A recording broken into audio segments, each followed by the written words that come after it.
પહેલાં તો પાડી રહ્યા હતા ને હવે મગફળી કાઢવાનું ચાલુ કરું છું એટલે ફુવારા લેવાના છે નળીઓને આ બાજુ જો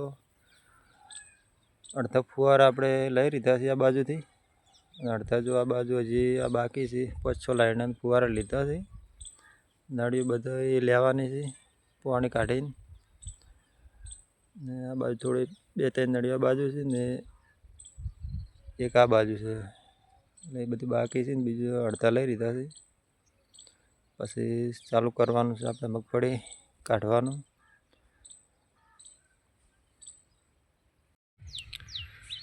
તો જો આપણે આ રીતે ફુવારાનું મૂઠિયા કાઢી ફુવારું ચાલુ કરી દેવાનું પછી આગળ બીજું ફુવારું કાઢવા જવાનું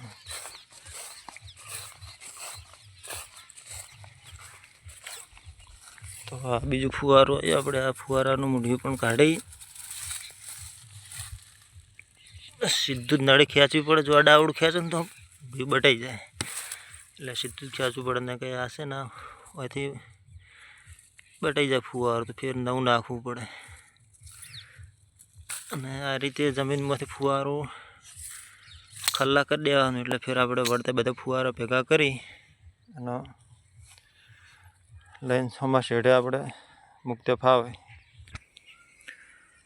તો આપણે બધા ફુવારા જો આખી લાઈનના લઈ લીધા છે ખલ્લા કરી ટોટીઓ કાઢી અને આ મૂઠિયા ઉપર નળી આવી ગઈ એટલે આપણે મૂઠિયું બાંધેલું હોય એટલે આ રીતના મૂઠિયું ખોલી નાખવાનું એટલે શું કે પાણી કાઢવાનું એટલે નળીમાંથી પાણી બધું નહેરી જાય અને હવે આપણે ફુવારા બધા ટોટીઓ કાઢીને ખલ્લા કરી દીધેલા છે ને બધા જો લાઈન શરૂ ઊભા છે હવે આપણે લેતા હેડે જા આમાં શેડે આવી રીતના બધા ભેગા કરી પેલા શેડે મેળશે તો આ રીતના બધા આપણે ફુવારા જો ભેગા કરીને લાવી દીધા છે અને આવી રીતના શેઢા ઉપર મેળ્યા એટલે શેઢા એક બાજુ પડ્યા રહી ટ્રેક્ટર કાઢતી વખતે વચ્ચે ના આવે અને ફુવારા આપણે બધા લઈ લીધા છે અને હવે આપણે આ જે કાગે નળી વળગાડેલી છે જે લેટર પાઇપ એ ખોલી દેવાની છે હરી આપણે બાંધેલો છે કે પ્રેશર વધારે હોય ને તો નળી નહેરી ના જાય એટલા માટે મને ખોલી નાખશું તો આપણે જો સટકું બાંધેલું તો ખોલી નાખ્યું છે ને હવે આ રીતના આપણે આ ડ્રિંક્સ ખોલી નાખશું એટલે નળીઓથી અલગ થઈ જાય જો નળી અલગ થઈ ગઈ હવે આપણે ફુવારા લઈ લીધા છે ને આ રીતના બધા કાગળ નળીઓ ખોલી નાખશું પહેલાં પછી પાણી કાઢીને નળીઓ વાળી નાખશું પાણી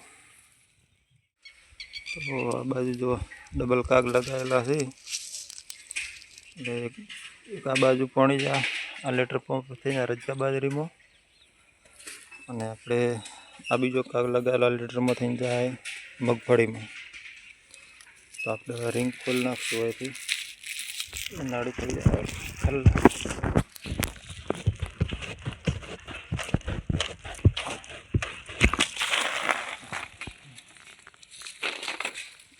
નાળી ખોલી નાખશું એટલે પાણી કાગ ચાલુ બંધ કરવાનું ચાલુ છે આ બાજુ બંધ થાય નાળી ખોલી કેટલું પાણી નીકળે છે પેલું ઊંચાડું ખેતર છે ને એટલે પાણી પાછું આવે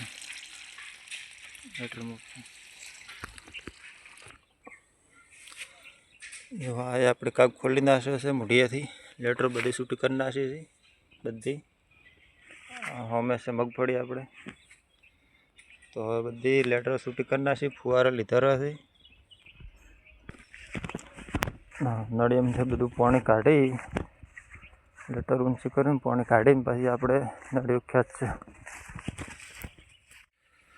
તો આપણે જો નળીને મૂઢિયું ખોલી નાખ્યું છે ને એ આ રીતના નળી હોયથી નળી છે કે નહીં ઊંચી કરતાં હેડે જાય એટલે શેડે મૂઢિયો ખુલ્લો છે એટલે એ પાણી નહેરી જાય એ આ રીતના ઊંચી ઉપાડતા આ રીતના ઊંચી કરતાં હેડે જાય એટલે પાણી હોમે નહેરી જાય નળીના શેડે શું કે અંદર પાણી હોય ને તો નળી ખેંચાય નહીં કેમ કે વજન થઈ જાય વધારે એટલે આપણે ઊંચી કરતાં હેડે એટલે મૂઢિયું ફૂલ નાખેલું હોય એટલે પાણી શેડા ઉપર નહેરી જાય બધું આમાં અંદર દટાઈ ગઈ છે માટીમાં. જો મોઢે પાણી નહેરી છે ને બધું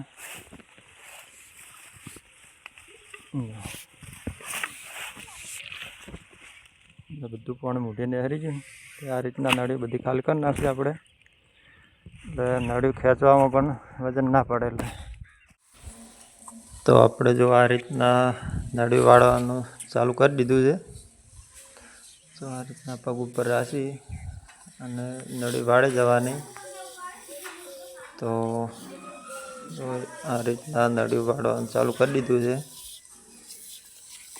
જેમ કે નળીઓ વાળવી પડે ને કે ફેર આપણે બટાકા બાબાના છે એટલે શેડવાનું એટલે નળે. તો આ રીતના જો આપણે નળીઓ વાળી દીધી છે. જો બધા વેટલા કરી દીધા છે નળીઓ વાળી શેઢા ઉપર. બધી વાળેલી જ છે નળીઓ, આપણે વેટલા કરી દીધા છે. કેમ કે શેઢે પડ્યા હોય તો ફેર આપણે આખા પાછા ના કરવા પડે, એટલા માટે શેઢે કરી દીધા. બધી નળીયાના વેટલા વાળી કાઢવાનું ચાલુ કરવાનું છે. તો જો ચાલુ કરી દીધું છે. થોડી કાઢવાનું ટ્રેક્ટરથી આપણે રોપડી આપણે લોડ મશીન આવે નહીં, હાથે ખચેરાય રોપડીથી ચાલુ કરી દીધું છે.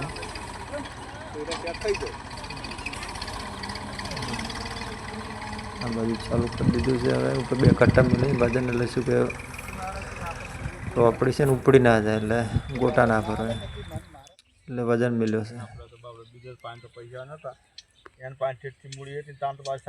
બાજુ જો હવે મગફળી ખચેરતા હતા. થોડો ગરમી પડતી હતી, વાદળ ને એવું છે, વરસાદ આવે એવો થોડો માહોલ છે, એટલા માટે બેઠા હતા. થોડા ગરમી લાગી હતી એટલા માટે પાણી લઈને આવ્યા છે. પીકું પાણી બધાને ભાવે છે. હવે કેમ કે ગરમી લાગી છે એટલે બધા બેઠા છે થોડી વાર વિહમો ખાવા માટે. વિહમો ખાય પાણી પીને આપણે ફેર ચાલુ કરી દે ખચેરવાનું.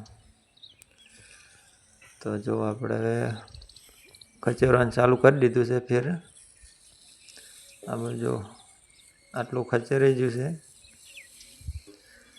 આ બાજુ બગલા ફરે છે ચીવડે ખાવા માટે.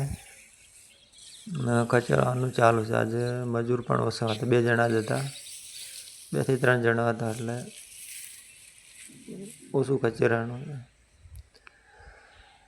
તો આટલું તો આપણે ખચેરી નાખ્યું છે બધાને. તો હવે વાગ્યા છે બપોરના 12 અને ગરમી જબરદસ્ત પડે છે,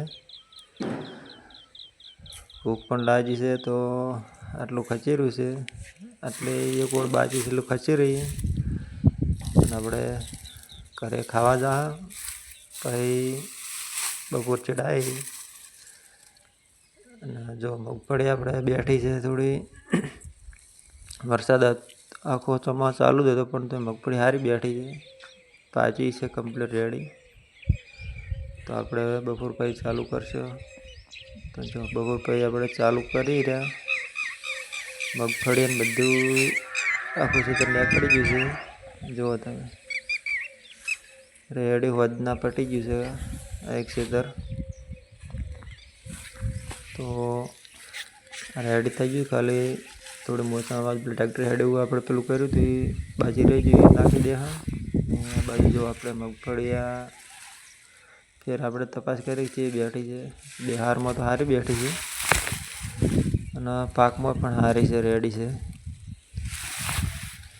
તો આ રીતના છે આપણે મગફળી મિત્રો. તો હવે બ્લોગ પૂરો કરીએ છીએ. જય માતાજી મિત્રો. બીજા બ્લોગ પણ આપણે બનાવતા રહીશું.